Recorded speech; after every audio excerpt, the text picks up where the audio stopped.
Okay, well, I'm delighted today to be joined by Karen. Karen's one of our graduate teachers who came to Qigong with a wealth of experience in all kinds of other things that we can have a chat about. Mhm. And in a class a couple of weeks ago, there was a fantastic conversation that happened around the idea of spiritual bypassing. And it was one of those opportunities that you went, I need to record this. I need to actually get the benefit of your understanding on this and your experience of it around Qigong. So I just wanted to have the conversation online, and that's the purpose of it. So welcome, Karen. It's great to have you here. Hi. Could you give us a little bit of background on your experience pre-Qigong? So what you kind of brought to the party, Uh, um, and then we can start talking about the other bits and pieces that we want to talk about. Okay. Well, I've been interested in Qigong for about 20 years, and I've explored it with different teachers. But I've also always been a real sort of spiritual inquirer. So, and for me, that is the sense of what's the larger meaning of life? What is our capability, our human potential to expand in consciousness, in awareness, the qualities that allow us to be centered and in our wisdom, our knowledge, our relationship with everything. So that's always been my inquiry in life. And then separately from that, I've had all sorts of work experiences, from being an organizational development consultant to an executive coach to working in the psychedelic field as a facilitator for psychedelic retreats in legal contexts in Europe. So quite a range of experiences. Yeah, yeah, yeah. It's one of those things that I think is amazing that in the work that we do, we meet people who've got such amazing sort of understanding around all kinds of different things, and it all sort of gels together in this space. So yeah, we were talking in the session a couple of weeks back about this idea of spiritual bypassing, and the term has kept on cropping up recently, and it seems to mean different things to different people. So I'm just wondering if you could sort of speak a little bit to what your perception of spiritual bypassing is. Well, spiritual bypassing was actually coined by John Wellwood, who was a transpersonal psychologist in 1984. I think the book was called Towards a Psychology of Awakening. And so, as a transpersonal psychologist, he's interested in psychology beyond the sort of everyday ego, moving towards concepts of enlightenment, awareness, or expanding consciousness. That's a sort of very rich field that's been around for some time. So when he coined this phrase, he was really pointing out that many people who are interested in spirituality can ignore the physical, the emotional, the environment of life, and focus their attention on positivity, on kind of being elevated beyond the everyday, reaching towards some sort of nirvana where the everyday human beingness of ourselves is no longer relevant. So he was talking about that specifically around obviously psychology, so emotion and ego. But I think it probably relates as well to those of us who know about the 60s, when there was again a great focus towards transcendence. And I think there's a whole development in the West more recently around embodiment, where many people realize that actually, no, it's not just about transcendence, it's also about immanence, being present in a body, and how we contain all of that. Yeah, yeah. So is this? I mean, as you're talking, I'm thinking of the teacher that I had in China who made the comment about because there's this idea in China that you um, retreat to caves and you live in caves as a hermit. Mhm. And his comment was, if you go into a cave with mud on your face, you'll come out with mud on your face. because there are no mirrors in caves.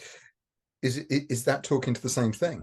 I think it is. It's not saying that that is not a significant thing to do, but it's also the understanding more and more that we go into the cave, perhaps if that's part of our journey, but that ultimately, when we're truly integrated, we can come back out of the cave and be in our everyday lives and still maintain that capacity to be in connection with everything. You know, like the Zen idea of, chop wood, carry water. After enlightenment, chop wood, carry water. The same sort of idea. Yeah. Yeah. Yeah. I always like the question of, if you think you're enlightened, go and spend Christmas with your family. Exactly. It's just, there's something there that there's always something to learn, isn't there? There's always Absolutely. yeah. And in fact, John Wellwood was part of a Sangha, and I think this was where some of his Buddhist Sangha, that's where some of his realization was coming. He was seeing that the people in the Sangha were kind of ignoring everyday life and thinking that there was some sort of higher way of being that they were supposed to be enacting, and seeing how that meant that they were just ignoring or overriding the everyday emotional, relational issues that they didn't want to face. Mm-hmm. Yeah. Yeah. It's interesting, actually. This morning, before we came into this conversation, I was writing a blog about one of the what's called the beautiful traps that exist within Qigong. And it strikes me that this is absolutely one of the beautiful traps. You know, there are many places that we can find ourselves that feel absolutely wonderful, but are actually spiritual cul-de-sacs. Absolutely. My partner is a Zen Buddhist teacher, and in Soto, and in that tradition, it's very much about, in Zazen, in sitting, we are everything, but that everything means engaging with everything that's arising, not trying to be above our sensations, our discomforts, our emotional challenges, not fighting with them, but actually finding a way to be present with everything. And I think Qigong requires us to do the same thing. Thank you. Yeah, because I was thinking we're kind of heading into the Buddhist route with just a little bit of Taoism throwing in there about disappearing into caves, and yeah, that's it. What do we get in Qigong around this? Because obviously the nature of Qigong, it's been informed by Buddhism, it's been informed by Taoism, it's been informed by many spiritual traditions. But what's your feeling around the avoidance of spiritual bypassing within the Qigong practices from your experience? Well, I think what's wonderful about Qigong is that it is a practice. It's a physical, mental, emotional, soul, body practice. It's about us experiencing every aspect of our being and our interconnectedness with everything else, which is that beautiful Chinese perspective. And so I think in a way one of the things I love about it is we don't need to talk intellectually about any of it. All we have to do is do the practice, and we are experiencing, or we have the capacity to experience everything. But I also think it's really useful to really be aware that in order to gain the benefits of Qigong, we are requiring ourselves to experience everything. So when I'm in practice and I don't feel like being there, and I feel irritated and I feel confused and I feel tired and my mind's wandering off, that's all part of the practice. Mm-hmm. That being present with what's arising, sometimes feeling pulled out of the present moment, but always engaging with, this is also my Qigong, this moment, this half hour or hour or whatever, in which everything's arising. I allow that arising to happen. And in doing that, I am practicing my ultimate connection with all the different levels of reality. Mm. And also, I think with Qigong, I love the concept you and I talked about it's not about being grounded, it's about being centered. So I find that with a lot of embodiment approaches, there's a really big emphasis about being grounded.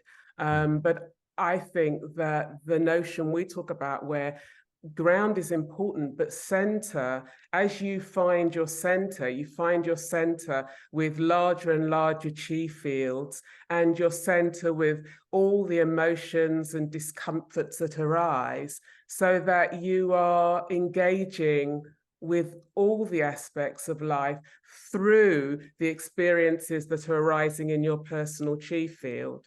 Yeah, yeah. Well, those were two answers I wasn't expecting. So thank you. Really? The piece about centering, I think, is yeah. Obviously, I'm passionate about this, and I think it's really interesting when you look at the 8 phrases, that this first line, which is head connecting into the heavens and feet connecting into the earth, kind of has that implication. And to me, there's that, connecting into the heavens, there's all kinds of imagery, there's all kinds of things that we would associate with that connection. And there's all kinds of things that we associate with the grounded connection. But I think quite often the connection to grounded is, it's almost like you've got this relationship with the earth that it's okay just to dump all your emotions and all your junk into it and just ignore what's going on. And actually, that's not the relationship we're talking about. And, the relationship with the heavens as well may not be the relationship that you think it is. That Ding Tian Li Di piece, I think, is, yeah, I hadn't really thought about that in those terms, around the idea of being fully present. And yeah, thank you. That's an interesting piece to throw in there. I think, and to follow on from that, I think that often this notion of grounding is being used as a way of self-protection. It's as we start to experience things that are not known and not comfortable, that fearfulness can arise. And so the notion of going back to the ground to be protected, to be looked after, it can be a very comforting one. And sometimes we do need that. But I think also the challenge of Qigong is, as in all practices that want to expand into larger realms, inevitably we come to the place of not knowing. And the place of not knowing is fearful and uncomfortable. And part of our practice is to keep centering back so that we can allow ourselves to experience that as well. Yeah, and that speaks to the first point you were talking about, was when we're in practice, we need to embrace the discomfort. So yeah, it's a really powerful piece. That there's a third bit that I'm also really curious about, which is and this is one of my favorite soapboxes. It's about the application of Qigong. When people say, how long should I practice for? And my standard response now is, well, 24 hours a day, really. We have a tendency to sort of do the weekly class, or to do the sort of morning session or something like that. But then I think there's a really powerful piece about taking the skills that we're developing in those spaces and then applying them into everyday life, because I think that also helps with this idea of, that's the place, that is the Christmas with the family scenario, where we can actually notice all the junk that we've got going on around us, and not just disappear off into a lovely sort of beautiful world. I won't use too many descriptors on there about unicorns and things, but you kind of know where I'm going. Yeah, I absolutely agree. I think, again, what's wonderful about Qigong is that as we practice, we're allowing the mind to settle. We're allowing the mind to come home to itself. And we are, as you say so much, some of the fundamental aspect of this is La Qi. It is the expanding and the absorbing, and which the breath exemplifies perfectly. So there's something for me about it being a 24-hour awareness. And because it's not cognitive, we can allow ourselves to drop into that awareness in all sorts of places and in all sorts of situations. So it's not forced, it's not imposing cognitive ideas which attach to our ego and our sense of self. So I find it very liberating as a practice from that perspective as well. Hmm. Yeah. Yeah. So is there anything else that you'd like to add before around spiritual bypassing before we draw to a close? I think one more thing I'd just like to recall actually was that this conversation, I think, came out of the 8 phrases. Mm. And the way that you described that, that I could see in that how we navigate opening into larger and larger chi fields. So the very principle of what we're talking about as we go through the 8 phases actually does that. We Mm. do align, we do come into the sense of heaven and earth, and then we come into our relationship with what is around us and what's arising in us. And then we open wider and wider until we connect with Hunwan Chi, with everything. And Mm. then we draw that all back to center, all back within. And in that, there is that centering of mind, the bringing home ourselves in the center of the cosmos. So that lovely idea that the Chinese have that we are literally, we are the cosmos, and we're also nested within these different fields or cosmologies. So that's lovely that the 8 phrases, seeing the 8 phrases in that way was really a pleasure. Yeah, yeah. I must admit, 8 phrases, and if you're not familiar with 8 phrases, there is actually a piece up on the website about it. Uh, I think one of the things for 8 phrases for me was that um, I'm still learning from it. It's just constantly teaching. Um, and yeah, I've just this last week actually, I've passed it through to a an academic with a speciality in classical Chinese and Taoism, just to see what her thoughts are on it, because there is so much potential within these really quite simple techniques or these simple ideas that exist within the practice. And I find that endlessly exciting. Yeah, so one last reflection is about the concept of simplicity. So, as an organizational development consultant, we really went into complexity, chaos theory, the capacity of the human mind to follow endless expansions of complexity.